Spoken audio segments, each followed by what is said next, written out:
Hi hello నమస్తే దోస్తులు ఎట్లున్నారు మంచిగా ఉన్నారులే. అబ్బా గీ చెట్టు ఏందని చూస్తానరా ఏంది ఇదైతే అడవి బాదం చెట్టుల్లా.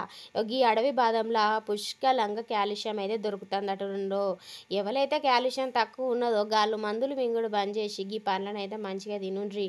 ఇక గట్లనే చెడు కొలెస్ట్రాల్ కూడా గీ పండ్లల్లో తక్కువ ఉంటుందట. ఇక మంచిగా గుండె జబ్బులు అయితే అస్సలకే రావు. కొలెస్ట్రాల్ పర్సంటేజ్ ఎవరికైతే ఎక్కువ ఉందో గాళ్ళు కూడా ఈ పండ్లను తింటే కొలెస్ట్రాల్ను తక్కువ చేస్తుంది అటనోళ్ళు.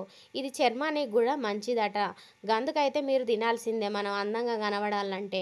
మరి ఈ గవర్నమెంట్ అయితే రోడ్డు పొంట పోతా అంటే మస్తు చెట్లను పెంచింది.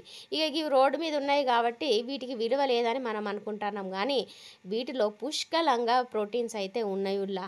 ఇక మీరైతే తప్పకుండా ఈ వీడియో ఎవరికి షేర్ చేయాలో గుర్తు పెట్టుకొని జరైతే పంపియుండ్లి. క్యాన్సర్ కూడా రాకుండా చూస్తుందట నుల్లా. ఇవి రోజుకు 23 బాదం కాయలు కూడా తినొచ్చునట. ఇక మీకే వదిలేస్తాను మంచిగా తినుండ్రి. వీడియో నచ్చితే సబ్స్క్రైబ్ చేసుకోండి.